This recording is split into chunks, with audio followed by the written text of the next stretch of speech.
Good morning, dear students. Welcome to this online lecture. I am Mr. Rahul Pawar. In today's lecture, we are going to see the another example on the topic underwriting of shares. This is the third example of this topic, and in this particular example, we are going to study the calculation of unmarked applications. Secondly, calculation of net liability of underwriters, and at the end we are going to study the journal entries in the books of the company. In the previous two lectures we have seen the two examples, and all these two examples were based on issue of shares at par. पाठीमागच्या लेक्चरमध्ये आपण जे दोन examples पाहिलेले आहेत त्यामध्ये आपण एखाद्या कंपनीने जर शेअर्स ॲट पार म्हणजेच आहे त्या किमतीलाच इश्यू केले असतील तर त्याची अकाउंटिंग ट्रीटमेंट कशा पद्धतीनं होते हे आपण पाठीमागच्या दोन एक्झाम्पल्समध्ये पाहिलेलं आहे. Now in this particular example we are going to study the accounting treatment when the shares are issued at a premium. ज्या वेळेला एखादी कंपनी स्वतःचे शेअर्स ॲट अ प्रीमियम विकते. What is meant by issue at premium? when the shares are issued at a higher price than the face value, then we say that the shares are issued at a premium. ज्या वेळेला एखादी company shares हे face व्हॅल्यूपेक्षा जादा किमतीला विकते तेव्हा त्याला प्रीमियमनं share issue केले असं आपण म्हणतो. Take simple example. Suppose a share of ₹100. Face value of share is ₹100 and suppose it is issued at ₹110. 100 रुपये फेस व्हॅल्यू असणारा शेअर 110 रुपयाला इश्यू केला म्हणजे मूळ किंमत 100 होती, विकला तो 110ला म्हणजे 10 रुपये जादा किंमत. ही जे 10 रुपये आहे त्याला शेअर प्रीमियम असं म्हटलं जातं. Okay, when the share is issued at a higher price than the face value then it is said to be issued at a premium. Now in this particular example, this is the third example. In this example the company has issued its shares at a premium. Okay, now we are going to see how it affects on the accounting treatment in the books of the company. जर एखाद्या कंपनीने shares प्रीमियमने issue केले असतील तर त्याचा अकाउंटिंगमध्ये journal entry करताना काय परिणाम होतो ते आपण या एक्झाम्पलमध्ये पाहणार आहोत. Okay, so let's start with the example. This is example number 3. Read the example carefully. Universal Limited issued 20,000 equity shares of ₹20 each. This is the first sentence of this example, and in this sentence it is mentioned that the name of the company is Universal Limited and it has issued 20,000 equity shares and the face value of one share is ₹20. एक्झाम्पलच्या पहिल्या वाक्यामध्ये सांगितलं आहे की कंपनीचं नाव universal limited आहे. कंपनीने 20,000 equity shares विकायला काढलेले आहेत आणि एक शेअर हा 20 रुपयाचा आहे. एक शेअर कितीचा आहे? 20 रुपयाचा. The shares are issued at ₹25 per share. Share आहे 20 रुपयाचा परंतु तो कितीला इश्यू केला तर 25 रुपयाला इश्यू केला. म्हणजे जी फेस व्हॅल्यू आहे 20 रुपये, विकताना मात्र तो जादा किमतीला विकला. किती रुपये जादा आहे सांगा? तर जादा आहेत 5 रुपये.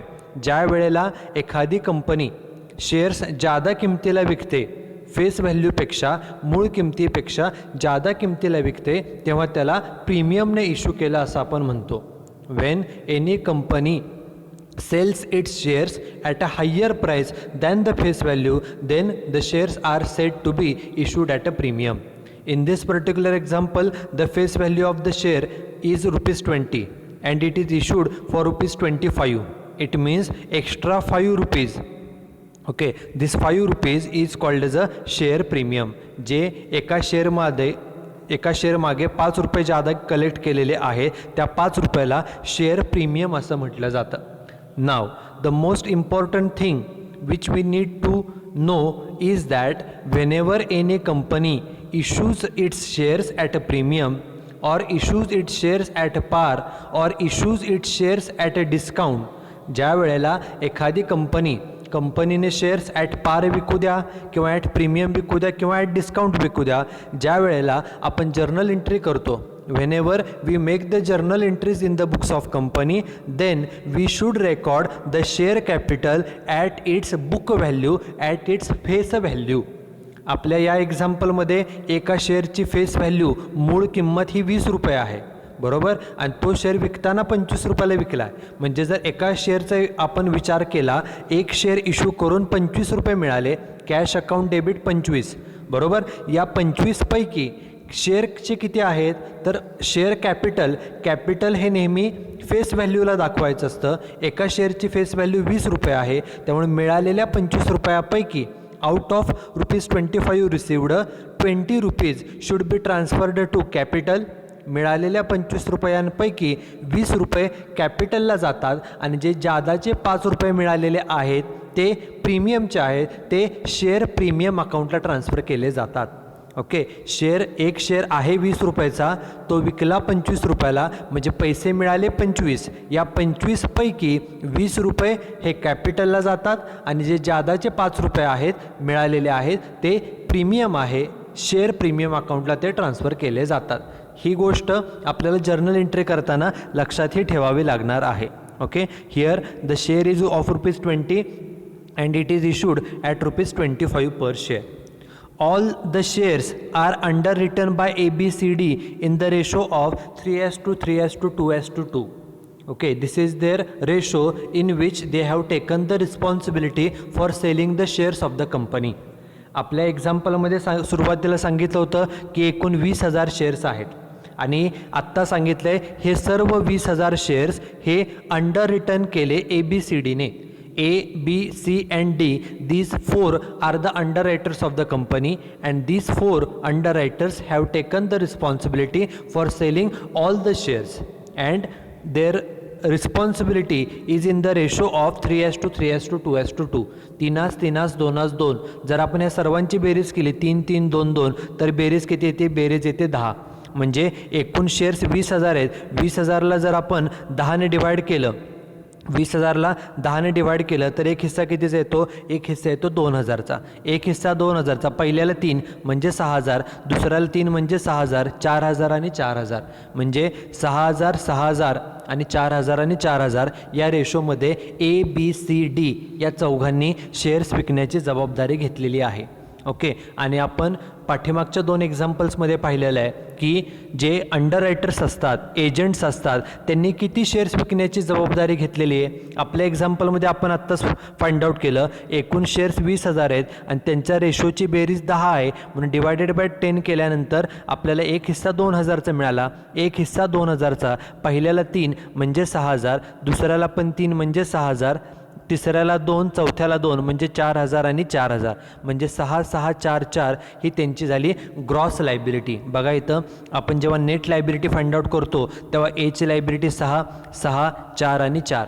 Okay, this is the responsibility taken by every underwriter for selling the shares of the company. जे अंडररायटर्स आहेत त्यांनी किती शेअर्स विकण्याची जबाबदारी घेतलेली आहे, it is called as a gross liability. So in this particular example, gross liability is for A 6,000 shares, B has taken responsibility for selling 6,000 shares, C and D they have taken responsibility for selling 4,000 shares each. Okay, this is the gross liability. Now see the example carefully. Total applications were received for 18,000 shares. एक्झाम्पलच्या पहिल्या वाक्यात सांगितलेलं shares 20,000 विकायला काढले, पण application मात्र किती आले, फक्त 18,000च ॲप्लिकेशन्स आले, म्हणजे 2,000 ॲप्लिकेशन्स कमी आले. आता जे 18,000 ॲप्लिकेशन्स आले हे टोटल ॲप्लिकेशन्स आहेत. ॲप्लिकेशन 2 प्रकारचे असतात, एक म्हणजे मार्कड ॲप्लिकेशन्स आणि दुसरं म्हणजे अनमार्कड ॲप्लिकेशन्स. प्रश्न विचारला जातो की व्हॉट इज मार्कड ॲप्लिकेशन, तर मार्कड ॲप्लिकेशनचा अर्थ हा होतो की जे ॲप्लिकेशन्स अंडररायटर थ्रू म्हणजेच एजंट थ्रू कंपनीकडे येतात त्याला मार्कड ॲप्लिकेशन्स असं म्हटलं जातं. Okay, the applications which are received through the underwriters through the agents these are called as a marked applications. And on the other hand the applications which are directly received by the company, जे applications directly कंपनीकडे जातात, agent through नाही, directly कंपनीकडे जातात, त्याला अनमार्कड applications असं म्हटलं जातं. आपल्याला अंडररायटिंग ऑफ शेअर्स या टॉपिकमध्ये प्रत्येक एक्झाम्पलमध्ये in each and every example we have to find out the number of unmarked applications. प्रत्येक एक्झाम्पलमध्ये आपल्याला अनमार्कड ॲप्लिकेशन्स म्हणजे डायरेक्टली कंपनीला किती ॲप्लिकेशन्स मिळाले हे शोधून काढावं लागतं. ते शोधायचं कसं तर बघा, एकूण ॲप्लिकेशन्स आले किती 18,000. मग सुरुवातीला यायचं वर्किंग नोटमध्ये calculation of unmarked applications. Total applications received किती 18,000. एकूण ॲप्लिकेशन आले 18,000. या 18,000पैकी जे एजंट थ्रू आलेले आहेत म्हणजे ज्याला आपण मार्कड ॲप्लिकेशन्स असं म्हणतो ते त्यातून फक्त वजा करायचे. बघा पुढे काय सांगितलं आहे, the marked applications were received as follows. Marked applications म्हणजेच एजंट थ्रू आलेले ॲप्लिकेशन्स. ते किती, ए थ्रू आले 4,000 ॲप्लिकेशन्स, बी थ्रू आले 4,300, सी थ्रू 3,550 आणि डी जो अंडररायटर आहे त्याच्या थ्रू आले किती 3,750. हे चौघं अंडररायटर्स आहेत. या चौघांच्या थ्रू एवढे ॲप्लिकेशन्स आले. जर आपण या सर्वांची बेरीज केली ए बी सी डी या चौघांकडून मिळून एकूण किती ॲप्लिकेशन्स आले तर ती बेरीज येते 15,600. ह्या चारीची बेरीज म्हणजे 4,000, 4,300, 3,550 आणि 3,750 ह्या चारीची बेरीज येते 15,600. मग आता वर्किंग नोट कसे करायचे बघा, तर आपल्याला एक्झाम्पलमध्ये सांगितले एकूण ॲप्लिकेशन्स आले 18,000. एकूण ॲप्लिकेशन्स किती 18,000. ॲप्लिकेशन दोन प्रकारचे, एक म्हणजे मार्कड आणि दुसरं म्हणजे अनमार्कड. असे टोटल ॲप्लिकेशन म्हणजे मार्कड आणि अनमार्कडची बेरीज. मग आपल्याला सांगितलं टोटल ॲप्लिकेशन्स आले 18,000 आणि या 18,000पैकी मार्कड ॲप्लिकेशन्स किती, मार्कड म्हणजेच एजंट थ्रू अंडररायटर थ्रू मिळून किती आले तर 15,600. ते आपण आत्ताच बेरीज केली ए बी सी आणि डी ह्या चौघांची बेरीज. ओके, ते आली 15,600. मग 18,000पैकी 15,600 ॲप्लिकेशन एजंट थ्रू आले, अंडररायटर थ्रू आले, म्हणजे राहिले किती, राहिले वजाबाकी 2,400. त्याला म्हटलं जातं अनमार्कड ॲप्लिकेशन. अनमार्कड ॲप्लिकेशन्स म्हणजे काय तर जे ॲप्लिकेशन्स डायरेक्टली कंपनीकडे येतात, एजंट थ्रू नाही, डायरेक्टली कंपनीकडे येतात, त्याला अनमार्कड ॲप्लिकेशन्स असं म्हटलं जातं. आणि महत्त्वाचा नियम, हे जे अनमार्कड ॲप्लिकेशन्स असतात these unmarked applications are distributed among all the underwriters. जे अनमार्कड ॲप्लिकेशन्स आपले आलेले आहेत 2,400, हे सर्व ॲप्लिकेशन्स 2,400 शेअर्स हे आपले जे अंडररायटर्स आहेत ए बी सी आणि डी ह्या चारही अंडररायटर्समध्ये त्यांचा जो रेशो आहे, रेशो किती आहे 3:2:2, या रेशोमध्ये ते त्यांना डिस्ट्रीब्यूट केले जातात. आणि त्याचं काय केलं जातं तर जे अनमार्कड ॲप्लिकेशन्स आहेत ते सर्व अंडररायटर्समध्ये डिस्ट्रीब्यूट करायचे. म्हणजेच काय तर तेवढ्याने सर्व अंडररायटरची जी काय लायबिलिटी आहे, जबाबदारी आहे, ती तेवढ्यानं कमी केली जाते. कमी करण्यासाठी या ग्रॉस लायबिलिटीमधून खाली म्हणायचं लेस डिस्ट्रीब्युशन ऑफ अनमार्कड ॲप्लिकेशन्स. किती आहेत अनमार्कड ॲप्लिकेशन बघा 2,400. ते कोणत्या रेशोमध्ये वाटायचे तर ते वाटायचे असतात ॲक्च्युली ग्रॉस लायबिलिटीच्या रेशोमध्ये. आपल्याला तो रेशो रेडीमेड दिला आहे, तो आहे 3:3:2:2 म्हणजे 3:2:2. सर्वांची बेरीज मागाशी आपण केली ती किती येते 10. म्हणजे 2,400 शेअर्स आहेत त्याचे 10 भाग करा, एक हिस्सा येईल 240चा आणि ते वाटा या रेशोमध्ये 3:3:2:2 मध्ये. मग एला मिळतील 720, बीला 720, सीला 480 आणि डीला 480. जे आपण अनमार्कड ॲप्लिकेशन्स कॅल्क्युलेट करतो ते अनमार्कड ॲप्लिकेशन्स कॅल्क्युलेट करून ते सर्व अंडररायटर्समध्ये डिस्ट्रीब्यूट केले जातात आणि सर्वांची जबाबदारी तेवढ्यानं कमी केली जाते. मग कमी करायचं, मग वजाबाकी करा. 6,000तून 720 गेले, वजाबाकी राहिले 5,280. 6,000तून 720 गेले, वजाबाकी 5,280. 4,000तून 480 गेले 3,520 रुपये, 3,520 शेअर्स. ही जी आपण नेट लायबिलिटी फाइंड आउट करतो ही आपण शेअर्समध्ये फाइंड आउट करतो की त्या चारही अंडररायटरने किती शेअर्स विकण्याची जबाबदारी घेतलेली, त्यातून अनमार्कड ॲप्लिकेशन्स वजा केले म्हणजे आता ही झाली त्यांची रिमेनिंग लायबिलिटी. म्हणजे एने 5,280 शेअर्स विकण्याची त्याची लायबिलिटी आहे, जबाबदारी आहे. बीची सुद्धा 5,280 शेअर्स विकण्याची जबाबदारी आहे. सीची जबाबदारी आहे 3,520 शेअर्स विकणं and it is the responsibility of D to sell 3,520 shares. It is the remaining liability of all the underwriters. ही त्यांची जबाबदारी आहे, त्यांनी एवढे शेअर्स तरी विकले पाहिजेत. मग आता ॲक्च्युअल शेअर्स किती विकले त्याच्याशी कंपॅरिझन करायचं म्हणून खाली लिहायचं ॲक्च्युअल ॲप्लिकेशन्स रिसिव्ड. या अंडररायटर्स थ्रू ॲप्लिकेशन्स किती आले बघा, तर पुढे सांगितलं आहे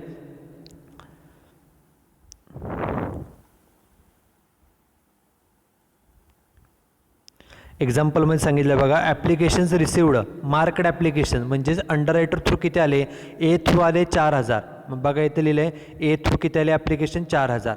मग आता बघा केअरफुली, एची जबाबदारी होती 5280 शेअर्स विकण्याची, पण त्याला फक्त किती शेअर ॲप्लिकेशन्स मिळाले, 4000. म्हणजे कमी ॲप्लिकेशन्स मिळाले. कितीनं कमी, तर 1280नं कमी. म्हणजे आपण त्याला सरप्लस म्हणणार का डेफिशिट, तर त्याला आपण डेफिशिट म्हणतो, म्हणून कंसामध्ये डी लिहिलं. हा झाला ए. आता बीची जबाबदारी किती होती, 5280 शेअर्स विकण्याची. त्याच्या थ्रू ॲप्लिकेशन्स किती आले बघा, बी थ्रू ॲप्लिकेशन्स आले 4300. बघा इथे लिहिले बीची ॲक्च्युअल ॲप्लिकेशन्स रिसिवड 4300. त्याची जबाबदारी होती 5280, परंतु ॲप्लिकेशन्स फक्त आले 4300. म्हणजे कमी आले. कितीनं कमी आले, तर 980 ॲप्लिकेशन्स कमी आले. आपण त्याला डेफिशिट म्हणतो, म्हणून कंसामध्ये डी लिहिलं. हे झाले 2 अंडररायटर, दोघांना डेफिशिट आहे. आता जो तिसरा अंडररायटर आहे सी, त्याची जबाबदारी किती आहे बघा, 3520. आणि त्याच्या थ्रू ॲप्लिकेशन्स किती आले, ॲप्लिकेशन्स आले 3550. ते लिहिलं बघा, ॲक्च्युअल ॲप्लिकेशन्स रिसिवड 3550. मग जबाबदारी आहे 3520 शेअर्स विकण्याची, पण ॲप्लिकेशन मात्र 3550 आले. म्हणजे जादा आले. कितीनं जादा, 30 जादा आले, म्हणून त्याला आपण सरप्लस म्हणतो, म्हणून कंसामध्ये त्याला एस म्हणलं, एस फॉर सरप्लस. म्हणजे तिघांपैकी ह्या सीला सरप्लस आलेला आहे.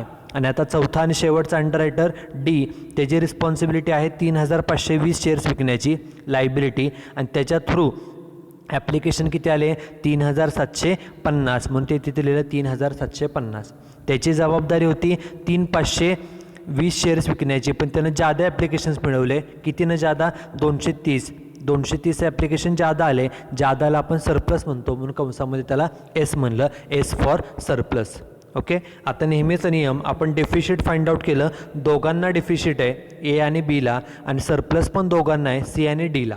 ज्यांचा सरप्लस असतो, या एक्झाम्पलमध्ये दोघांना सरप्लस आहे. किती किती आहे, पहिल्याचं सरप्लस 30 आहे बरोबर, आणि दुसऱ्याचं सरप्लस 230 आहे. दोन्हींची बेरीज किती, 30 आणि 230. दोन्हींची बेरीज करा, ती येते 260. ह्या दोन्हींची बेरीज केली. आता हा जो सरप्लस आहे दोघांचा मिळून 260, तो कुणाला वाटायचा, तर surplus is distributed among those underwriters who have deficit. Deficit दोघांना आहे बघा, एला आणि बीला. मग ए आणि बीचा रेशो किती आहे बघा, रेशो आहे 3:3 बरोबर. रेशो किती आहे, 3:3. 3:3 म्हणजे इक्वल आहे बरोबर. 3:3 म्हणजे इक्वल. मग जो सरप्लस आहे, आपलं सरप्लस किती आहे, एकाचा 30 आणि दुसऱ्याचा 230, म्हणजे एकूण मिळून 260. ह्या 260 इक्वली वाटा दोघांमध्ये. म्हणजे 260चे 2 भाग केले, पहिल्याला मिळतील 130 आणि दुसऱ्याला पण किती मिळतील, 130. ज्यांचा सरप्लस आहे, सीचा सरप्लस 30 होता, तो त्यातनं काढून घेतला म्हणून वजा 30 लिहिलं. डीचं सरप्लस 230 होता, तो त्यातनं काढून घेतला म्हणून वजा 230 लिहिलं. मग 230मधून 230 गेले, त्याची लायबिलिटी नील. 30मधून 30 गेले, त्याची लायबिलिटी राहिली नील. ज्यांना सरप्लस असतो त्यांची नेट लायबिलिटी ही नेहमी नील येते. नेट लायबिलिटी म्हणजे काय, तर किती शेअर्स उरलेले, शिल्लक राहिलेले किती शेअर्स अंडररायटरनी खरेदी करायचे. सी आणि डी ह्या दोघांनी सर्व शेअर्स हे विकलेले आहेत, उलट जादा शेअर्स विकले, त्यामुळे त्यांना कोणतेही शेअर्स खरेदी करण्याची आवश्यकता नाही. फक्त आता ए बघा, एचा डिफिशिट होता 1280, म्हणजे त्यानं 1280 शेअर्स कमी विकले होते, हा डिफिशिट होता. त्यातनं सरप्लस त्याला किती मिळाला, 130. हा जो सरप्लस असतो, तो सरप्लस आपण कुणाला वाटतो, तर ज्यांना डेफिशिट आहे त्यांना आपण तो सरप्लस देतो, आणि तेवढ्यानं त्यांचा डेफिशिट आपण कमी करतो, लेस करतो. म्हणून कमी करण्यासाठी less distribution of surplus of, कुणाचा सरप्लस होता, सी आणि डीचा, सी अँड डी, आणि तो कुणाला वाटला, to A and B. C and डीचा ज्यांचा सरप्लस आहे तो त्यांचा घेऊन, तो ज्यांना डिफिशिट आहे त्यांना तो वाटायचा, आणि तेवढ्यानं त्यांचा डिफिशिट हा कमी केला जातो. कमी करण्यासाठी लेस करायचं. मग आता लेस करा. एचं 1280मधून 130 गेले, वजाबाकी राहिले किती, 1150. बीचं बघा, 980मधून 130 गेले, वजाबाकी किती राहिली, 850. ओके. हीच राहिली त्यांचे नेट लायबिलिटी. नेट लायबिलिटी म्हणजे काय, तर जे अंडररायटर्स आहेत, actually underwriting is a contract between underwriter and company, and in this contract the underwriters takes the responsibility for selling the shares of the company, and for their work they get the remuneration in the form of a commission. But the main part of this contract is if these underwriters fails to sell all the shares, then the remaining shares have to be purchased by the underwriters. Underwriting हे जे contract आहे company आणि अंडररायटरमध्ये, ते contract कशासाठी असतं तर जे अंडररायटर्स असतात, एजंट असतात, ते एजंट कंपनीचे शेअर्स विकण्याची जबाबदारी घेतात आणि हे शेअर्स विकण्याची जबाबदारी घेतात आणि त्याबद्दल त्यांना कमिशन मिळतं. त्याला अंडररायटिंग कमिशन असं आपण म्हणतो.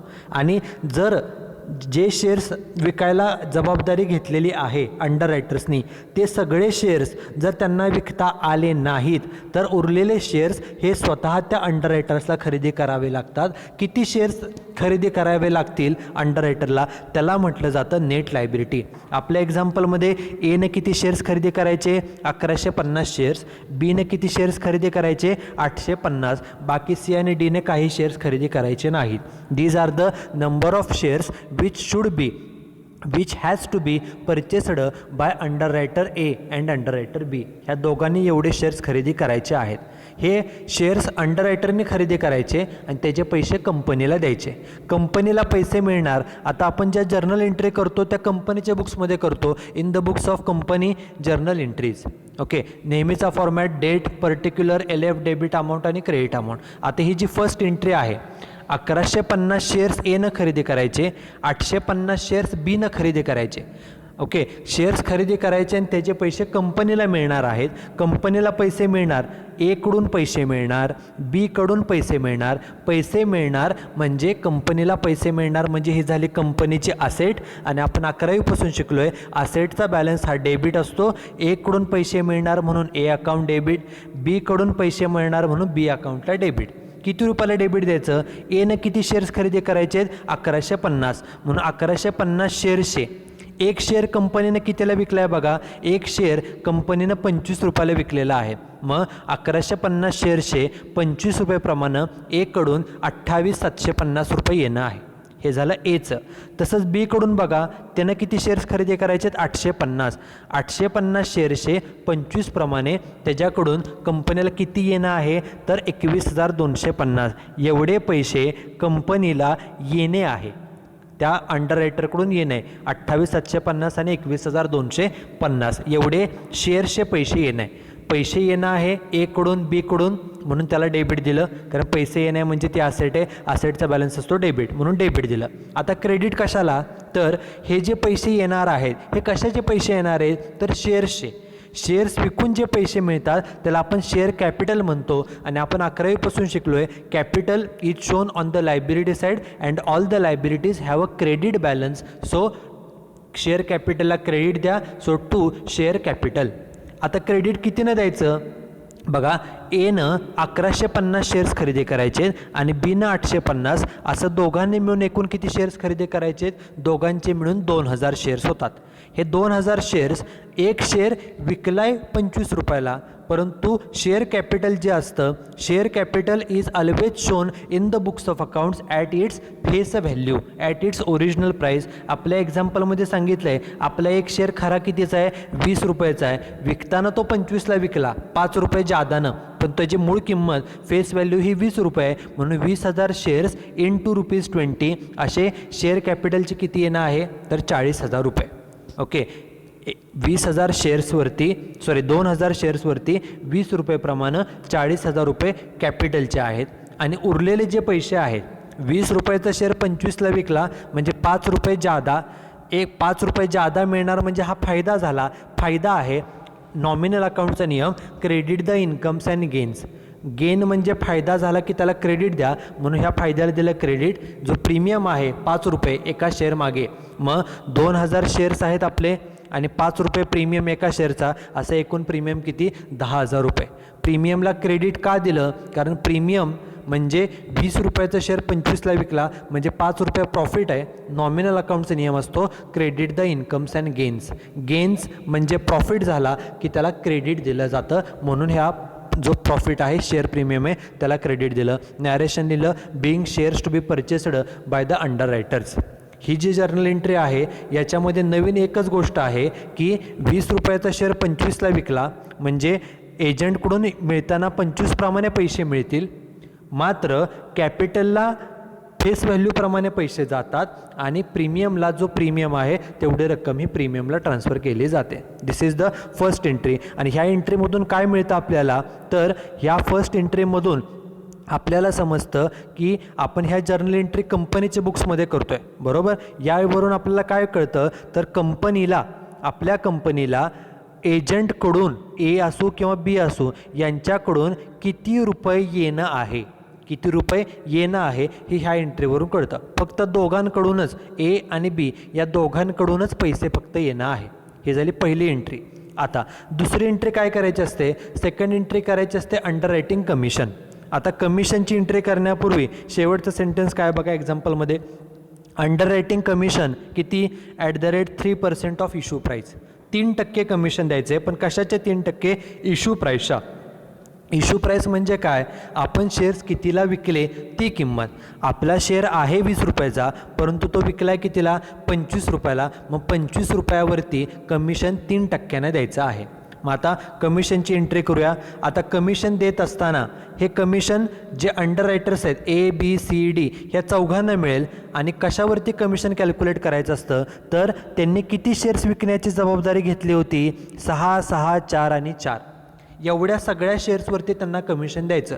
कारण की जरी काही शेअर्स शिल्लक राहिले असले तरीसुद्धा ते शेअर्स ते अंडर रायटरनी खरेदी करायचे असतात. त्यामुळे जेवढे शेअर्स विकण्याची जबाबदारी त्यांनी घेतली होती 6,000, 6,000, 4,000, 4,000 त्या सर्वांवरती 3% कमिशन द्यायचे. 6,000, 6,000, 4,000, 4,000 हे शेअर्स आहेत आणि एक शेअर 25 रुपयाला विकलेला आहे, गुणिले 25 करून मग त्याच्यात 3% कमिशन द्यायचं आहे, बरोबर.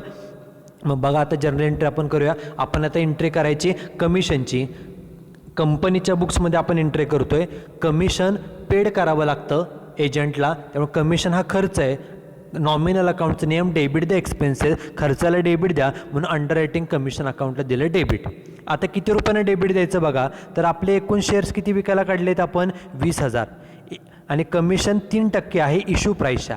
इश्यू प्राईस एका शेअरची किती आहे, 25 रुपये. म्हणजे 20,000 शेअर्स गुणिले 25. बघा 20,000 शेअर्स, एक शेअर 25 रुपयाचा आणि कमिशन 3% गुणिले 3% प्रमाणे कमिशन किती आलं, एकूण कमिशन आलं 15,000. हा खर्च आहे 15,000. आता हे कमिशन कुणाला द्यायचं आहे, तर हे कमिशन एला द्यायचं आहे, बीला द्यायचं आहे, सीला द्यायचं आहे, डीला द्यायचं आहे. आपण एंट्री करतोय कंपनीच्या बुक्समध्ये. आपण कंपनी आहोत असा विचार करा. आपण एला, बीला, सीला आणि डीला पैसे द्यायचे आहेत. आपण म्हणजे कंपनीनं पैसे द्यायचे, म्हणजे हे झाले कंपनीची लायबिलिटी आणि लायबिलिटीचा बॅलन्स असतो क्रेडिट. म्हणून ए टू ए अकाउंट, बीला, सीला आणि डीला क्रेडिट दिलं कारण ती कंपनीची लायबिलिटी आहे म्हणून त्याला दिलं credit. To A account, to B account आणि टू सी आणि टू डी अकाउंट. आता यांना किती कमिशन द्यायचे मगाशी सांगितलं. त्यांनी किती शेअर्स विकण्याची जबाबदारी घेतलेली त्या रेशोमध्ये 6, 6, 4, 4.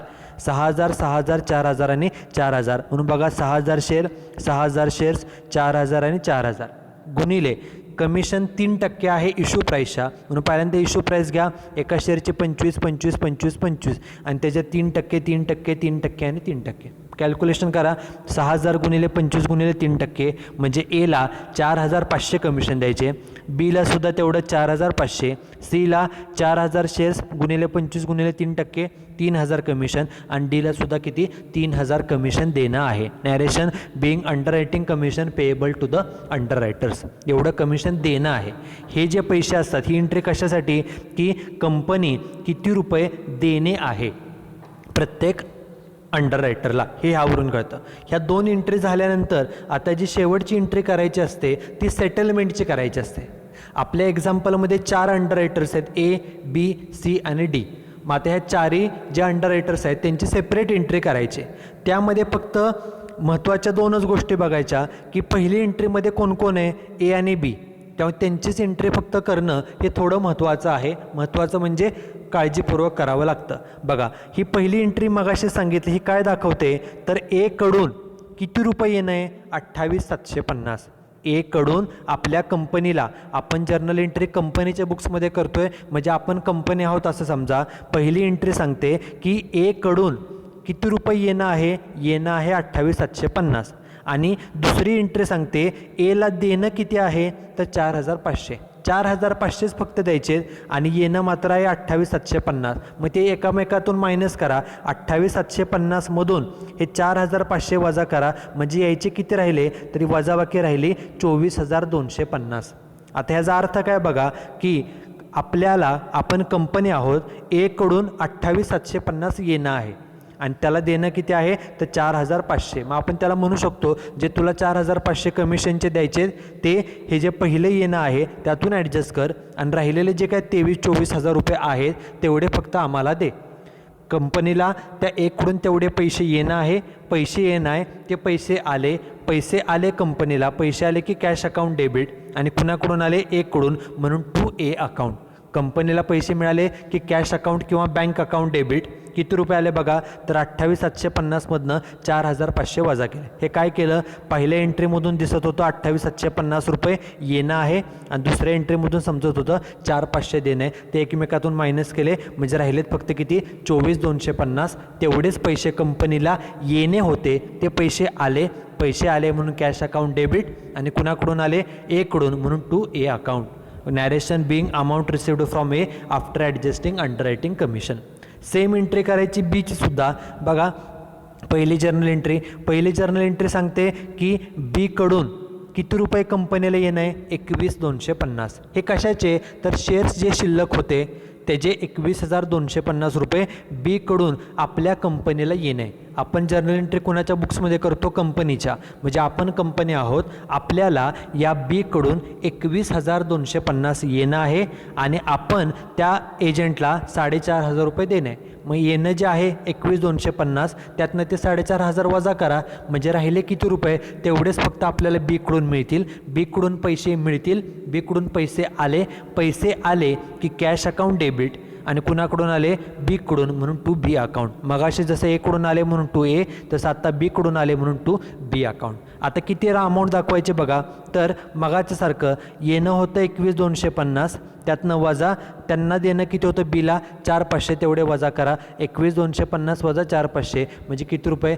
16,750. या बी कडून 16,750 रुपये नेट रक्कम येणं होती, ती आली म्हणून कॅश अकाउंट डेबिट किंवा बँक अकाउंट डेबिट आणि कुणाकडून आले बी कडून, म्हणून 2B account. Narration being amount received from B after adjusting underwriting commission. ह्या झाल्या 2 एंट्री. आता ह्या दोघांच्याच एंट्री फक्त काळजीपूर्वक कराव्या लागतात, कारण ही पहिली जी जर्नल एंट्री आपण केलेली आहे त्याच्यामध्ये आपल्याला असं लक्षात येतं की फक्त ए आणि बी या दोघांनीच फक्त कंपनीचे शेअर्स खरेदी करायचे होते, कारण त्या दोघांनाच फक्त बघा ही जी नेट लायबिलिटी आपण फाइंड आउट केली ह्या दोघांनाच फक्त सर्व शेअर्स विकता आले नव्हते. बाकी जे सी आणि डी आहेत त्यांनी सर्व शेअर्स विकलेले आहेत, त्यामुळे त्यांची जर्नल एंट्री करणं सोपं आहे. बघा आता एची झाली, बीची झाली, आता सीची एंट्री करूया. या पहिल्या एंट्रीमध्ये कुठं सी आहे का तर कुठेही सी नाही आहे. दुसऱ्या एंट्रीमध्ये काय सांगतो तर सीला किती कमिशन द्यायचं आहे, कमिशन द्यायचं 3,000. सी हा फक्त आत्ता एकाच एंट्रीमध्ये आला आहे आणि तो कशासाठी तर सीला कमिशनचे 3,000 रुपये देणं आहे. आपण त्यानं शेअर्स विकले, एजंट आहे तो, मग कंपनीने त्याला पैसे द्यायचे. आपण कंपनीच्याच बुक्समध्ये एंट्री करतो आहे, म्हणजे आपण कंपनीनं सीला पैसे द्यायचे, म्हणजे आपल्याकडून पैसे जातील आणि त्या सीला मिळतील. म्हणजे जर्नल एंट्री काय होईल C account debit to cash account. किती देणं आहे त्याला 3,000 आणि 3,000 कमिशनचे. Narration being underwriting commission paid to C. सीला डेबिट का दिलं कारण आपण सीला पैसे पेड केले, सीला पैसे मिळाले. सी हा व्यक्ती आहे, पर्सनल अकाउंटचा नियम डेबिट द रिसिव्हर, म्हणून त्याला डेबिट दिलं आणि आपण त्याला पैसे पेड केलेत कंपनीनं.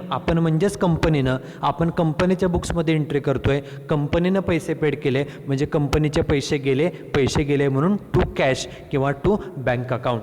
हे झाली सीची फायनल पेमेंट. सीला एवढं फायनल पेमेंट करायचं आहे. आता शेवटचा अंडररायटर डी. पहिल्या 2 एंट्री बघा, ह्या पहिल्या एंट्रीमध्ये डी कुठे आहे का तर नाही. दुसऱ्या एंट्रीमध्ये काय सांगतोय डीला किती कमिशन द्यायचे तर 3,000 कमिशन द्यायचं आहे. मग आता कमिशन देणं आहे 3,000, तेवढं देऊन टाका. डीला पैसे दिले, डीला पैसे मिळतील. ओके, आणि आपण पैसे पेड केले, कंपनीने पैसे पेड केले म्हणजे कंपनीकडून पैसे गेले म्हणजे टू कॅश. डीला पैसे दिले म्हणून D account debit to cash account. Amount किती 3,000 आणि 3,000.